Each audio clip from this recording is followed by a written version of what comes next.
expressão de força pelo Estado.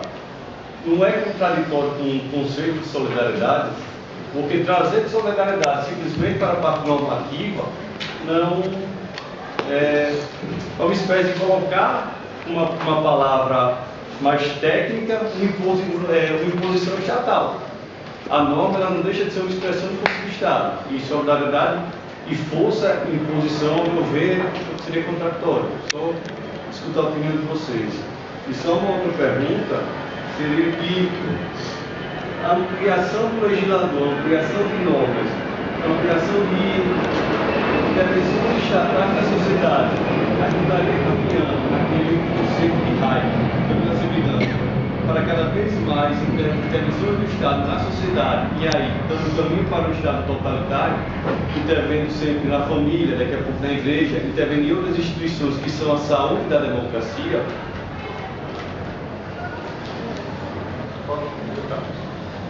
Bom, como é que é o seu nome? Ricardo. Ricardo? De Natal. De Natal. Camarão, das zonas de universidade. Potiguar. Meus dois camarões. Bom, agradeço, Ricardo, né, seu questionamento, as suas colocações, as suas observações, que aí então nos dão chance de procurar, exatamente, procurar aprofundar um pouquinho mais essa questão. Bom, com relação à questão do conceito de solidariedade, por exemplo, você disse que foi buscar o conceito de solidariedade, né? Essa questão da linguagem, né? Signo linguístico, né? E o seu significado. É uma questão que a gente precisa contextualizar, né? Porque a professora falava da matemática, né? Que a gente não domina muito bem. A matemática tem sua linguagem própria, né? Então a gente tem signos da matemática que são privativos da matemática. Essa é uma grande dificuldade para a gente, porque quando você pega uma fórmula matemática, uma equação, você fica ali perplexo por não compreender aquilo. O direito ele não goza dessa natureza, ele não utiliza signos próprios, como a matemática, a física, a química utilizam. Isso, por um lado, é bom porque torna o direito acessível à população, acessível aos seus destinatários.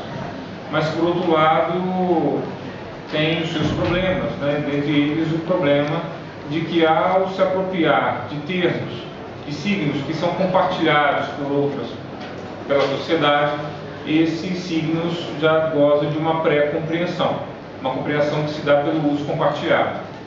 E, de fato, quando eu falo, por exemplo, de proteção de um idoso, a gente já tem, no nosso sentido, qual é o significado de idoso. É claro que uma pessoa de 5 anos de idade não é idosa, e é claro que uma pessoa de 100 anos de idade é idosa.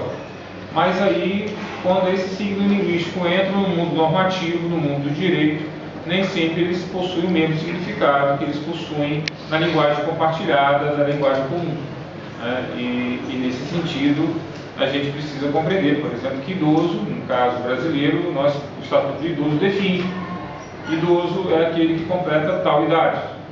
Então, se você tem um mês a menos, você não é idoso, ainda que olhando muitas vezes para o semblante daquela pessoa, ela pareça ser mais idosa do que uma outra que está dentro da sua classificação de idosa.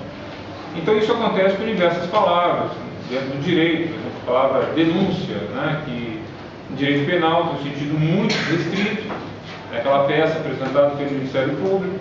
No senso comum, a gente usa denúncia para tudo. A vítima denunciou o ladrão, a vítima não denuncia, quem denuncia é o Ministério Público.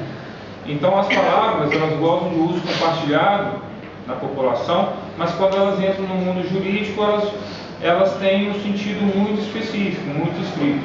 E aí, por isso que não vale, né, a gente não deve buscar o conceito, claro, é o ponto de partida, o sentido comum, o senso comum, né, o sentido comum desse signo linguístico, mas não pode ser o ponto de chegada. Então a gente foi buscar, dentro de uma ética da alteridade, um significado mais adequado para a solidariedade dentro do ordenamento constitucional.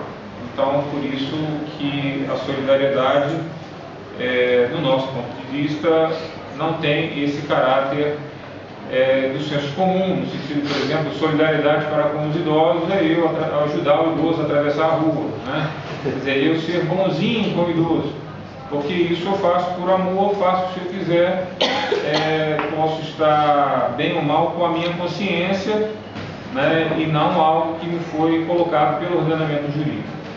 Daí, então, o sentido normativo para a palavra solidariedade, nesse sentido de que eu tenho o dever de cuidar das outras pessoas, né? Nós temos o dever de cuidar uns dos outros. Claro, como isso vai se dar, né, e de que maneira, até onde, o alcance, aí a gente vai discutir a teoria geral e os deveres em espécie. E aí a sua outra preocupação, que é uma preocupação também que nós temos, se o fato de estarmos fortalecendo os deveres, ou o estudo dos deveres, poderiam nos levar a um Estado autoritário ou totalitário. Bom, na verdade a gente busca estudar os deveres exatamente para que não nos exijam deveres além daqueles que são necessários, né? Para que não sejam impostos deveres exorbitantes para cada um de nós. Porque se nós não tivermos uma boa doutrina, estabelecendo critérios, limites e possibilidades, corremos o risco daquelas pessoas que se apoderarem dos deveres não nos impõem deveres de fato exorbitantes. E se a gente analisar constituições brasileiras, né, que eu tenho mais experiência, especialmente as constituições outorgadas, a gente vai ver que a sociedade ou aquele Estado, ele não foi democrático por conta dos deveres. Então, se a gente analisa, por exemplo, a Constituição de 1822 do Brasil, né, que foi feita por uma única pessoa, o imperador Dom Pedro I do Brasil, posteriormente de Portugal, mas foi feita então por Dom Pedro I e as pessoas que foram nomeadas, nós vamos ver uma ausência de previsão de deveres fundamentais nessa Constituição do Império. Se você analisa a Constituição de 1937, que eu citei aqui, né, um dispositivo que como dever seria ilegítimo, né, o dever do ensino cívico nas escolas, a depender dessa dimensão do que seria cívico, naturalmente, mas a gente teve a história e a gente teve o que foi esse ensino cívico, o ensino doutrinário para as pessoas. A gente percebe que a Constituição de 37, que é uma Constituição outorgada, uma Constituição autoritária, e um Estado autoritário, ela não tinha a quantidade de deveres que tem a atual Constituição.